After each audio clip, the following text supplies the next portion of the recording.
galab wanaagsan daawadayaal haddii Soomaaliya ku sugan tahay waxay ku tahay xilli galab ah haddii joogto wadamada caalamkana waxa laga yaabaa inay ku tahay xilli kale waqti walbo ay ku tahay wanaagsan ayaan ku leenahay waxaan rabaa inaan ku soo gudbiyo macluumaadkii ugu dambeeyay ee xogihii soo kordhay saacadii la soo dhaafay qodobada xasaasiga ah ee wararkeena aad ku daawan doontaan waxa qayb ka noqonaya horjoogihii ugu khatarta badnaa kooxda shabaab ee ku sugan Jubbaland oo lagu qaarijiyay weerarkii ciidanka xoogga dalka iyo kuwa maamulka Jubbaland ay ku qaadeen deegaanka Kudha haddaba Kudha maxaa ka dhacay waxaan kula wadaagi doonaa macluumaad laga qariyay warbaahinta oo aan idin hayo qodobada kale wararkeena aad ku daawan doontaan haddii Allah uu dalo u raali ka noqdo waxa qayb ka noqonaya diyaarado dagaal oo jawi hoose ku duulaya oo lagu arkay hawada magaalada Hargeysa ee maamulka Somaliland xilli xuutiyiinta dalka Yemen ay ku hanjabeen in ay duqeyn doonaan magaalada Hargeysa ee maamulka Somaliland maxaa ka jira in wax gantaalo u ag ka dhaceen ama ay ku dhaceen qayb ka mid ah maamulka Somaliland waxaan ku soo gudbin doonaa macluumaadkii ugu dambeeyay ee arintaasi la xiriira qodobada kale wararkeena aad ku daawan doontaan haddii Allah laga helo waxa qayb ka noqonaya maxaabiista la sacaanood ku xiran oo qarka u saaran in xabsiga laga sii daayo iyo dawladda federaalka Soomaaliya oo xubno ka socda taliska ciidanka asluubta u dirtay xabsiyada ay ku xiran yihiin Faysal Cabdi Bootan iyo ragga la midka ah ee magaalada Laascaanood waxaan kula wadaagi doonaa macluumaadkii ugu dambeeyay kulamada xasaasiga ah ee ka soconaya magaalada Laascaanood ee loogu golgol xaarayo siideynta maxaabiista ku xiran magaaladaasi ku dhawaad 3 sano qodobada kale wararkeena aad ku daawan doontaan haddii alla laga helo waxa qayb ka noqonaya beesha gaal jecel oo ciidanka dawladda federaalka Soomaaliya ku eedeysay in ay laayeen dad shacab oo aan waxba galabsan oo ku sugnaa deegaanka Yaaqbari Weyne iyo deegaanada kale iyo xildhibaan Daahir Amiin Jeesow oo afka furtay waxaan kula wadaagi doonaa macluumaadka arinta la xiriira qodobada iyo qodobo kale wixii nagu soo kordha ayaa daawan doontaan haddii aad nagu cusub tahay nagu soo biir like share muuqaalkan subscribe boggan si aad uga mid noqoto saaxiibada sida joogtada halkan uga hela wararka warbixinada iyo macluumaadka mar walba aan halkan idinku soo gudbinayno waa hagaag daawadayaal qaybaha ugu horeeya wararkeena ayaan ku bilaabaynaa soo dhawaada wargelin muhiim ah ma doonaysaa waalidkaaga oo dhintay ama sariiryaala oo xanuunsan in lagaaga soo cumreeyo bisha Shacbaan oo ah Ramadaan kadib bishii ugu soonka badnaa suubanaheena Muhammad nabadgeliye iyo naxariis korkiisa ahaatee waxaana fursadan kaga faa'iideynaya shirkadda At-Taqwa oo ku sameysay qiimo dhimis ballaaran inta lagu guda jiro acmaasha cumrada waxaa lagu soo duubayaa muuqaallo ku saabsan qaabka ay cumradu u dhacday haddaba wixii faahfaahin intaa dheer nagala soo xiriir cinwaanada iyo taleefannada shaashada kaga muuqda horjoogihii ugu khatarta badnaa maleeshiyaadka kooxda shabaab ee ka dagaalamaya deegaanada iyo degmooyinka maamulka Jubbaland ayaa lagu qaarijiyay weerarkii ciidanka xoogga dalka iyo kuwa Jubbaland ay ku qaadeen deegaanka Kudha oo dagaal shalay ay kula wareegeen maleeshiyaadka kooxda shabaab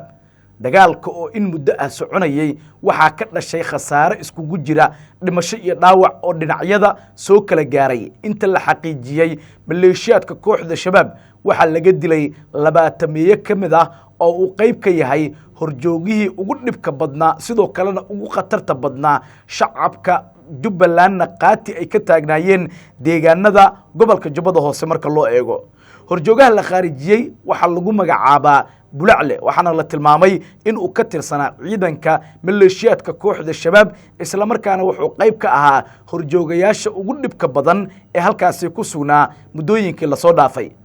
meydadkii ugu badnaa oo ka tirsan maleeshiyaadka kooxda shabaab iyo gaadiid dagaal oo laga gubay oo ay saaran yihiin qoryaha darandooriga u dhaca ayaa lagu soo bandhigay sawirro ay qaadeen ciidanka xoogga dalka Soomaaliyeed iyo diyaaradaha dagaalka ee dawladda Kenya ay leedahay kuwaasi oo ciidanka xoogga ka caawinayay duqeynta lala dhacay maleeshiyaadka kooxda shabaab wacdaro culus ayay ciidanka xoogga dalka iyo kuwa maamulka Jubbaland ka dhigeen deegaanada iyo degmooyinka maamulkaasi xilli khatarta dhinaca kooxda shabaab oo weerarada ah ay ku kordhayeen maalmihii la soo dhaafay deegaanada ka tirsan gobolka ee Jubbada Hoose iyadoo ciidankii ugu badnaana dawladda federaalka Soomaaliya halkaasi u dirtay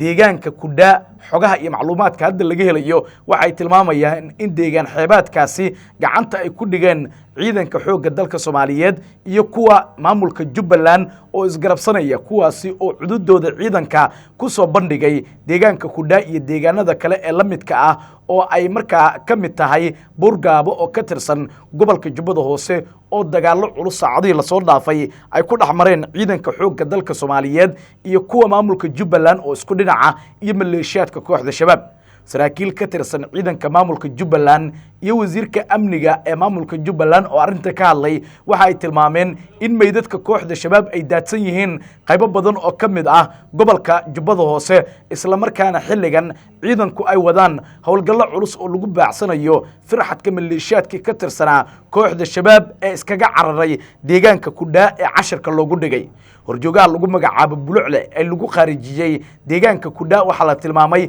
in uu qayb ka ahaa dadka ugu dhibka badan marka loo eego maleeshiyaadka kooxda shabaab ee halkaasi ku sugnaa wacdarihii ugu xooganaa ayay ciidanka xoogga dalka Soomaaliyeed iyo kuwa markaasi maamulka Jubbaland ka dhigeen deegaanada gobolka Jubbada Hoose oo shalay ilaa iyo maanta dagaalo culus ay ka soconayeen ciidanka xoogga dalkana ugu dambeyntii ay gubeen gaadiid dagaal iyo sidoo kale qoryaha darandooriga u dhaca iyadoo kooxda shabaab meedadkoodana weli ay daadsan yihiin deegaanadii lagu dagaalamay oo baraha bulshada xilligan laga arki karo macluumaadka la xaqiijinayo waxa ay tilmaamayaan in ciidanka durbadiiba caawa ilaa iyo maanta howlgallo ay ka wadaan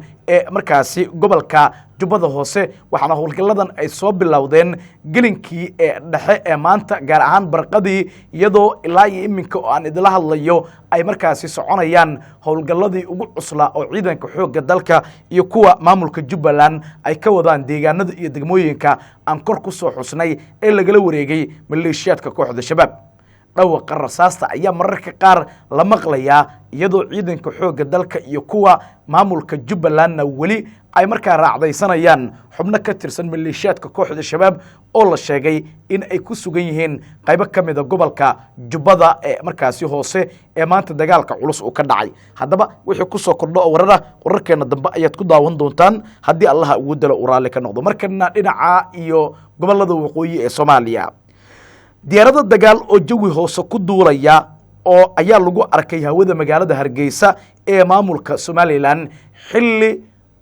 xuutiyiinta dalka Yemen ay ku hanjabeen in ay duqeyn doonaan magaalada Hargeysa iyo magaalooyinka kale haddii ay soo caga dhigtaan sirdoonka Israa'iil oo la tuhunsan yahay inay ku sugan yihiin gudaha magaalada Hargeysa iyo deegaanada kale ee maamulka markaasi Somaliland macluumaadka iyo wararka la helayo waxa ay tilmaamayaan in ciidanka maamulka Somaliland heegankii ugu cuslaa la geliyay kadib markii la arkay diyaaradahan dagaalka oo muddooyinkii ugu dambeeyaba ku soo laalaabanayay hawada deegaanada iyo degmooyinka maamulka Somaliland gaar ahaan magaalada Hargeysa macluumaadka iyo wararka la xaqiijiyay iyo ila wareedyo lagu kalsoon yahay ayaa tibaaxaya in xilligan diyaaradahan dagaalka ay yihiin 4 diyaaradood kuwaasi oo la sheegay in jawi hoose ay ku duulayaan diyaaradahan ayaa lagu arkay magaalooyinka Berbera iyo sidoo kale magaalada Hargeysa ee caasimada u ah maamulka Somaliland iyadoo xilligan hanjabaadii ugu cuslayd ay kaga imaanaysa xuutiyiinta dalka Yemen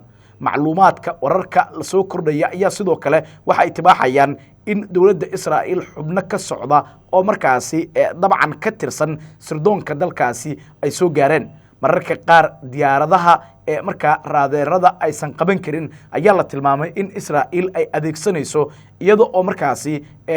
soo gaarsiinaysa sirdoonkeeda deegaanada iyo degmooyinka maamulka Somaliland macluumaadiyada la xaqiijinayo waxa ay tibaaxayaan in deegaanada iyo degmooyinka maamulka Somaliland xilligan ay ka soconayaan dhaqdhaqaaqyo ciidan oo dhinaca militariga ah isla markaana dawladda federaalka Soomaaliya ay doonayso in tallaabo militari ay ku gasho magaalooyin ay ka mid tahay magaalada Hargeysa iyo magaalooyinka kale ee ka tirsan markaasi maamulka Somaliland madaxweynaha maamulka Somaliland Cabdiraxmaan Ciro ayaa la kulmay madaxweynaha dalka Israa'iil waxaana la tilmaamay in ay ka wada hadleen arrimo badan oo quseeya xiriirka markaasi ay wada yeesheen labada dhinac ee maamulka Yuhuudda iyo sidoo kale maamulka Somaliland ee uu hogaaminayo Cabdiraxmaan Maxamed Cabdilaahi Ciro oo ku sugan dalka Switzerland gaar ahaan magaalada la yiraahdo Davos oo markaa ay ka soconayaan shirar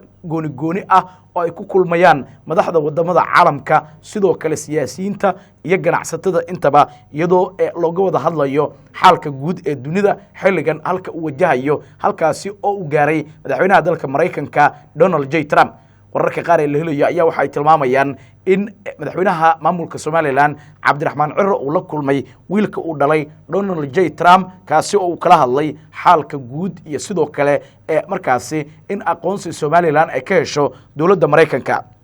Somaliland ayaa 34 sano ee la soo dhaafay waxay aad u baadigoobaysay in mar ay gacanta ku dhigto aqoonsi ay ka hesho wadamada caalamka si ay uga madax banaanaato Soomaaliya inteeda kale arintaasi oo dad badan ay ku micneeyeen in ay tahay wax xilligan aan suurtagelaynin sidoo kalena Cabdiraxmaan Ciro loo baahan yahay in uu uga dabaasho micno kale iyadoo dalkan aan loo horseedaynin dhibaatooyin iyo khataro dhinaca amniga ah oo mar walba markaasi ku soo kordhi kara deegaanada iyo degmooyinka Soomaalida ay degto oo muddooyinkii ugu dambeeyay ka caaganaa dagaalada sokeeye macluumaadka la helayo waxay tilmaamayaan in Cabdiraxmaan Ciro iyo maamulkiisa xilligan ay ka go'an tahay in ay la midoobaan dawladda Israa'iil waxaana la arkayay sawirro muujinaya Cabdiraxmaan Ciro oo ay garbaha haystaan xubno ka soo jeeda dalka Israa'iil oo madaxweynaha uu qayb ka yahay iyadoo la tilmaamay in Benjamin Netanyahu sababo la xiriira in xabsiga loo taxaabo darteed uu uga baaqday shirka ka dhacaya Davos halkaasi oo iskugu tagayaan xubno badan oo kamid ah wadamada caalamka kuwaasi oo aad uga soo horjeeda markaasi ra'iisul wasaaraha dalka Israa'iil oo xadgudubyo badan markaasi ku kacay oo ay qayb ka tahay in uu laayay dad badan oo shacab ah oo aan waxba galabsan kuwaasi oo ku sugnaa marinada caanka ah ee markaa duqeymaha xilligan ay ka wado dawladda Israa'iil haddaba dhaqdhaqaaqyadan culus iyo wixii ku soo kordha iyo diyaaradahan dagaal ee jawiga hoose ku duulaya ee lagu arkay markaasi qaybo ka mid ah deegaanada iyo degmooyinka maamulka Somaliland wararkeena dambe ayaad ku daawan doontaan haddii Allah ugu dalo uraale ka noqdo markana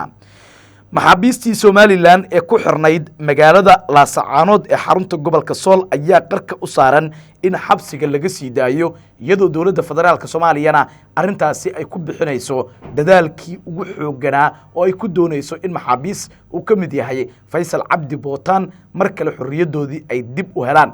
saraakiil ka socota ciidanka asluubta Soomaaliyeed ayaa ka degay magaalada Laascaanood ee xarunta gobolka Sool iyagoo soo indhaynaya xabsiyada ku yaala magaalada Laascaanood iyo xaalka guud oo ay ku sugan yihiin maxaabiista ku xiran xabsiyadaasi oo qayb ay ka yihiin maxaabiistii lagu qabtay dagaalkii ka dhacay Gooja Cadde ee Faysal Cabdi Bootaan uu ka mid yahay macluumaadkii wararka la xaqiijiyay waxay tilmaamayaan in gudigan ay ahaayeen kuwa markaasi xaqiiq raadin ah oo ku baxay amar ka soo baxay madaxweynaha Jamhuuriyadda Federaalka Soomaaliya Mudane Xasan Sheekh Maxamuud kaasi oo ka dalbaday maamulka Waqooyi Bari in ay ku daraan maamul dhisitaankooda sii deynta maxaabiistan iyo in ay isku dhimriyaan labada dhinac oo maxaabiista la kala hayo xilligan markaasi si degdeg ah lagu sii daayo maxaabiista ku xiran magaalada Laascaanood ayaa lagu qabtay dagaalkii Gooja Cadde muddo hadda laga joogo 2 sano iyo bar waxa ay linta ku caawiyaan xabsiga dhexe ee magaalada Laascaanood xubnihii ka socday saraakiisha markaasi ciidanka asluubta Soomaaliyeed